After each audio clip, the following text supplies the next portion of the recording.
जय श्री राधे। पूज्य श्री सद्गुरुदेव भगवान के चरणों में प्रणाम।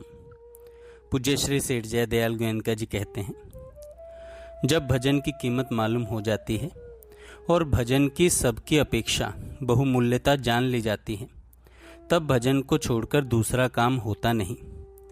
भगवान से अतिरिक्त दूसरी जगह मन लगता नहीं। भगवान के नाम जप के प्रताप से सभी पाप भस्म हो जाते हैं, फिर कुछ भय नहीं रहता। भजन होता रहे तो कोई चिंता की बात नहीं। यदि भगवान नाम का जप नहीं होता है तो भगवान में विश्वास ही नहीं है, यही समझना चाहिए।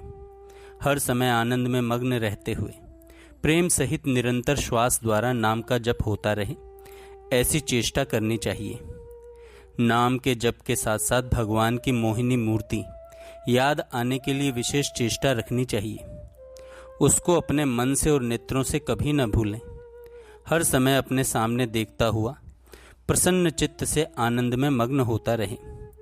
यदि भगवान के नाम का जप और स्वरूप का ध्यान निरंतर प्रेम पूर्वक निष्काम भाव से और गुप्त रूप से होता रहे, तो उसके अपने अंतःकरण की तो बात ही क्या।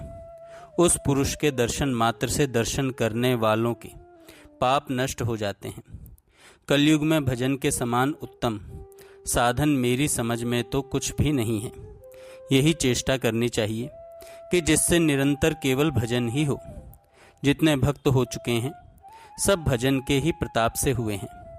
व्यर्थ के काम में भले ही चित्त चलायमान रहे, बुद्धि भी चाहे खराब रहे, परंतु प्रेम और ध्यान सहित यदि नारायण के नाम का जप निरंतर होता रहे तो सारे दोषों का नाश होकर स्वयं नारायण दर्शन दे सकते हैं। श्री नारायण तो प्रेम के अधीन है।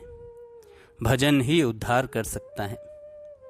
भय, संकोच, मान बढ़ाई सब कुछ छोड़कर एकमात्र ध्यान सहित भगवान के नाम की ही शरण लेनी चाहिए। वही आपका है, बाकी सब मिथ्या है, कल्पित है और स्वप्नवत है। जय श्री राधे। पूज्य श्री सद्गुरुदेव भगवान के चरणों में प्रणाम। नाम जापक साधकों के लिए संतों के विचार।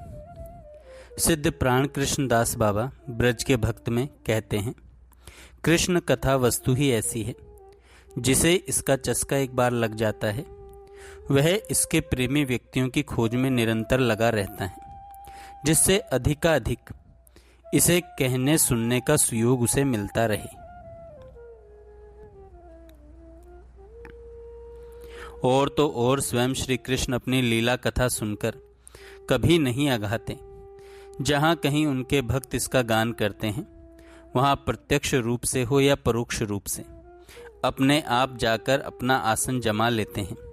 उन्हें न वैकुंठ इतना प्रिय है, न और कोई स्थान, जितना अपनी कथा कहने सुनने वाले भक्तों का सानिध्य प्रिय है। नाहम वसामि वैकुंठे योगी नाम हृदय न च मद भक्ता यत्र गायन्ति तत्र तिष्ठामि नारद। आपके कल्याण की बड़ी सुगम बात बताई जाती है। एक बात हर समय याद रखो कि मैं जो भी काम करता हूँ भगवान का काम करता हूँ, और मैं सब काम भगवान का ही करता हूँ। यह बात पक्की कर लो, फिर भगवान आपसे छिपेंगे नहीं। पूज्य श्री स्वामी राम सुखदास जी महाराज। स्वामी जी महाराज कहते हैं, मानो या न मानो फर्क तो पड़ता है। सत्संग से फर्क जरूर पड़ता है, तभी मैं आपको बातें बताने में मेहनत करता हूँ, नहीं तो क्यों मेहनत करूँ। बोले बिना मैं रह नहीं सकता, ऐसी बात नहीं है। मैं चुप भी रह सकता हूँ। जब मैं वृंदावन में था तब एक संत बोले कि तुम इतना बोलने वाले चुप कैसे रह जाते हो।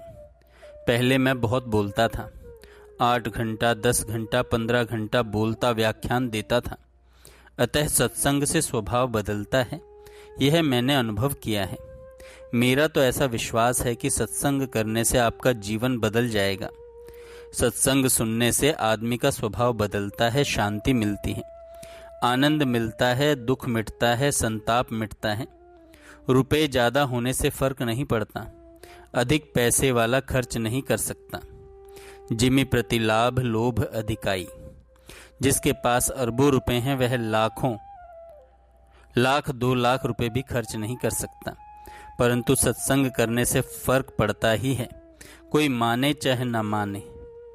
अपने स्वभाव को बदलने में सब स्वतंत्र हैं, कोई परतंत्र नहीं है। सत्संग से 1 पैसा मिलता नहीं, पर स्वभाव शुद्ध हो जाता है, यह नियम है।